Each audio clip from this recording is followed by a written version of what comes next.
guys, welcome back to my channel.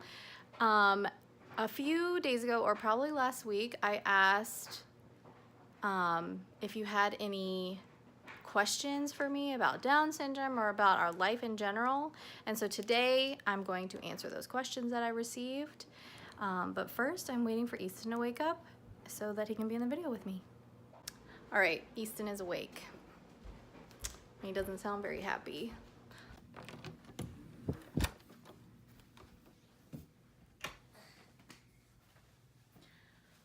Hello. Uh-oh, whoa! You fell over. Well, you didn't seem happy, now you do. Hi.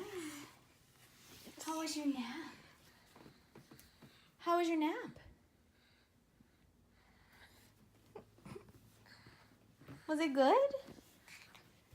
Was it good? Can you say good? Good, it was good.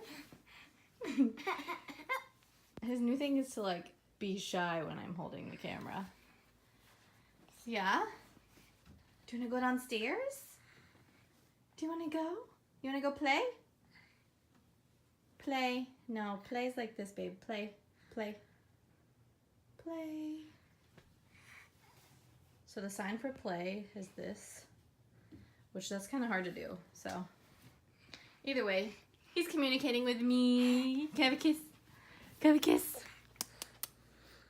I love you. Thank you. So nice. Let's go. Can you turn off the light?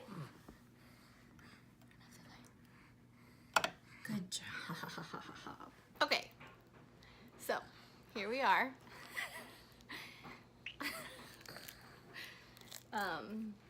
He had to have some juice and of course a little snack. He was just eating these little cheese puffs from Aldi. All right, so the first question, careful. So the first question was, how does Down syndrome affect the person? Like, how does it affect their behavior?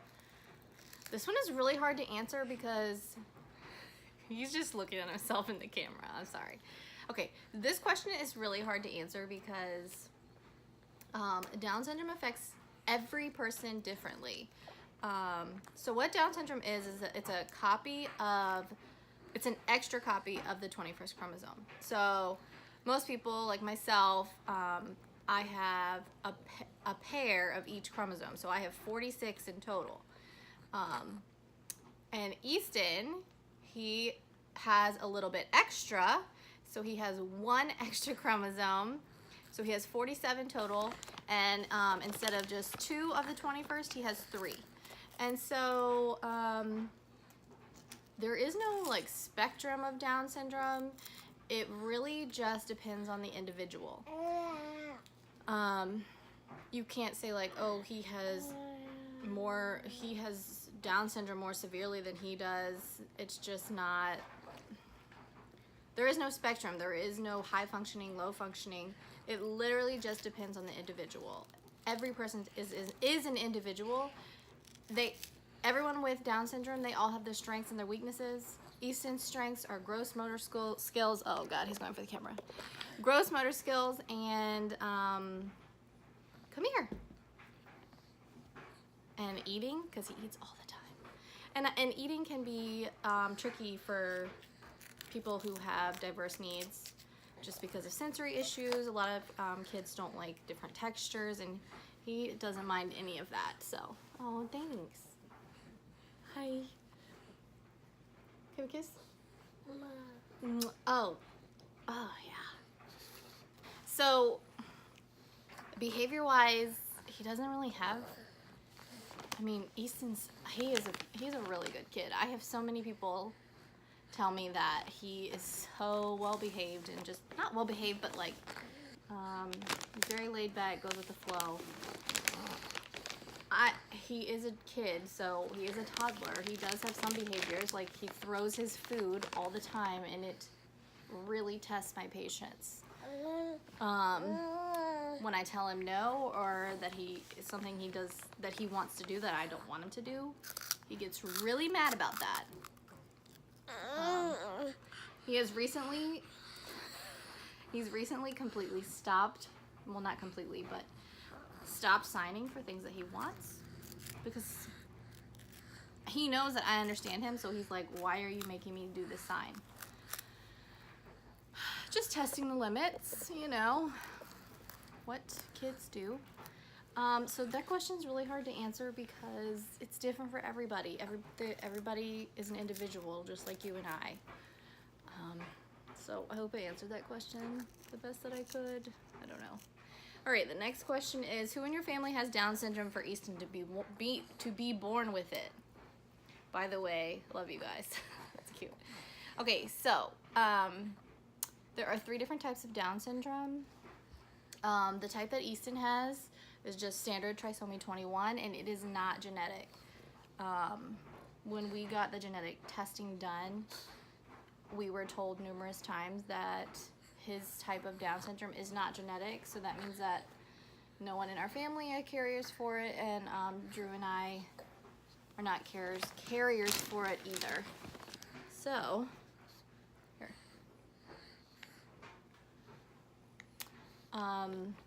So for our next child, our chances of having another child with Down syndrome are the same as they would be whether Easton was born with Down syndrome or not. So, not genetic, but there is one type that is genetic, and it's a very small amount of people. It's like the population of people with Down syndrome, there's like a tinier population of the type of Down syndrome that is genetic. Next question is, how did you get Easton to chew without choking and use a sippy cup? So this is a lot harder to do with him than I thought it was going to be. So to drink out of a sippy cup, a straw, I actually watched Dawn and Cedar when Easton was 6 months old. I watched her and spoke with her a little bit on how to teach Easton how to use a straw because she had taught Cedar. If you don't know what I'm talking about, you should go check them out. I'll put their Instagram down below. She has an amazing blog. Yeah, you should just go check them out if you're interested. Anyways, her son has one of her youngest son has Down syndrome, and so I saw him on Instagram drinking out of a straw, and I was like, oh, I want Easton to do that. So she gave me some great tips. And so that's how I introduced the straw to him. He was about 6 months old. I took like a regular plastic straw and cut it to like maybe this big. And then I was pumping then. So I just, you know how you can like get the liquid in a straw using your finger? That's what I did, but with breast milk. And I would just put it in his mouth and let go. And he eventually realized that he had to suck on the straw. And then that led to drinking out of this. Chewing, I didn't do anything. That is just one of his strengths. I didn't teach him how to do that. He just, I don't know. He's always done it. But that's definitely something that you should talk with either an occupational therapist or a speech therapist about. Okay. The next question is, so my little sister has Down syndrome also, and it's kind of irritating when people say things like, oh, I wish I had a child with Down syndrome. They're just always so happy, and I never know what to say to that because a lot of the time she is mad or screaming about something, and it's hard to be patient with her and help her. Do you have certain things to do to help you be patient with Easton? I really don't. Easton isn't exhibiting any real screaming or anything like that, but I feel like as every toddler does, there will be a day where he does do that. He is starting to test the boundaries and push the limits a little bit, where when I ask him to do something or if I tell him no, he gets really mad and he does kind of yell at me. I found the best thing to do right now for him is to ignore it or redirect. It's kind of the same things I do with my kids in my class. I will, it depends on the kid. If I know that the child is doing it specifically for attention-seeking purposes, then I will ignore it, wait till it's done, and then give them attention for a good thing that they're doing. So that's kind of what I do with Easton, I guess, without even realizing that I'm doing it.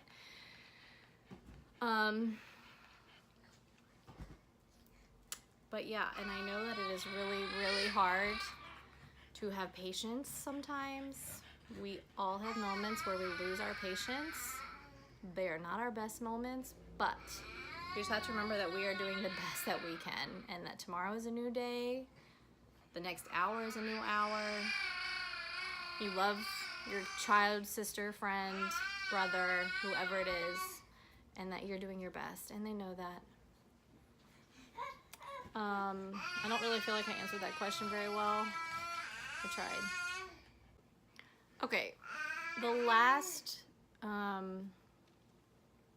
thing that I wanted to share on this one is the other day I was just feeling like really sad and like overwhelmed. I don't know. It was just one of those days of just having like a blah day. And I was tired of, what is wrong?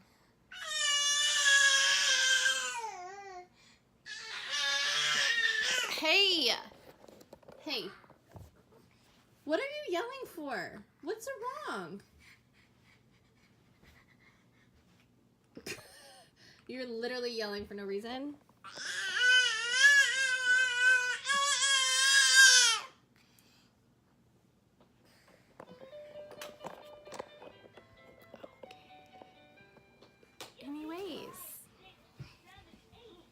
Anyways, the other day, back to what I was saying.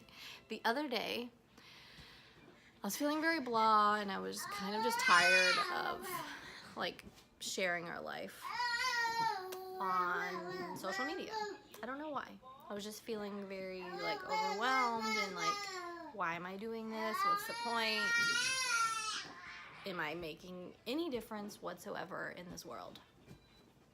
And seriously, like within the next hour, I got like, no lie, like 7 to 10 messages from people all saying of like ways that my Instagram feed or something that I have put on social media has like changed their perception of Down syndrome or helped them in some way, whether they're a new mom or a sister or a friend or somebody who wants to have a child with Down syndrome. I don't know, it was crazy, and it was like the best thing ever. It just like gave me the push that I need to like keep going. I share so much of our life, not because I think Easton's the cutest thing ever. I do think that, but also because I'm trying to make the world a better place for him and for people like him who have any sort of differences whatsoever. I feel like by sharing what our life looks like, maybe I can change people's perspectives.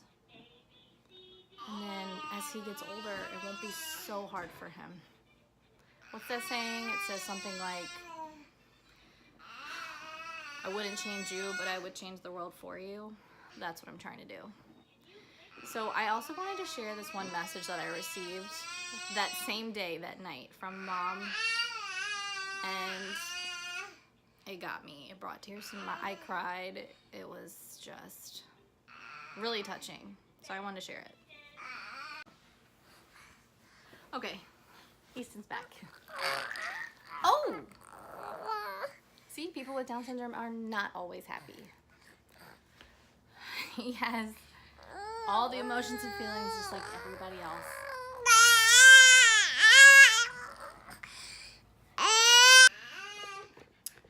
As I was saying, I wanted to share this message I got because it made my whole week, month. It was amazing, and it just made me really happy, so I wanted to share it. I'm obviously not going to share who sent it, but this message is why I share so much of Easton. Okay? It says, Krista, I hope this doesn't come off as totally random or oversharing from me, but I've wanted to reach out for a while now. I received a prenatal diagnosis of Down syndrome the first week of April, which was not that long ago. My heart was absolutely broken at first. In 28 years, I had never met an individual with Down syndrome, and I had had about 1 million misconceptions of what our diagnosis meant. Although I shudder to admit it now, my mind wandered to really dark places that I never in a million years thought it could during those first few days following my amnio results. In the middle of me trying to make a decision about my pregnancy that week, I stumbled upon your Instagram account. I think I probably read every single post you've ever shared about Easton that night. Your transparency in sharing his life and the joy that radiated from the little squares I saw through Instagram is one of the biggest reasons why my precious son still has life inside of me right now. I know that probably sounds crazy, but it's true. My heart was begging for some kind of reassurance that this was all going to be okay, and in my most desperate hour, God led me to your page. Easton's joyous life gave me hope for my sweet son in a time when I needed it more than ever. Today, the thought that I even considered not continuing my pregnancy is heartbreaking to me, and I wanted to say thank you. Thank you so, so much for sharing your life and Easton's life in this space. The fact that I'll get to hold my sweet boy in my arms in just a few weeks is a testament to how the Lord used you in our lives, and it means everything to me. So, as you can imagine, reading that was great. And I'm so thankful that she found me, and her story is exactly like mine. When you get a diagnosis and your life goes a different direction than you think that it's supposed to be going in, or that you thought it would be going in, it is devastating. And especially when the diagnosis is something you know nothing about, and you have all these crazy preconceived notions of things that aren't even true. That's why I share, because I want people to feel like they're not alone, and to see that Down syndrome is not a death sentence. It's joyful, it's loving, it's beautiful, it's chaotic. It's so full of love and laughter. And that's why I share. Anyways, now that I got like really emotional and Easton's like freaking out over there. Are you loving on your baby? Can I see your baby? Bring me your baby. Bring him here. Bring me your baby. Oh, this is Easton's. What is this? Say Baba. Is this your baby? Say baby. No. Say baby. Baby. Oh, group hug. That's so sweet. Okay. Oh, kiss.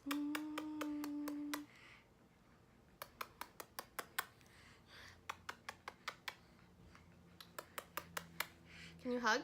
Give him a hug. Hug. Oh, so sweet. Okay, you say bye-bye.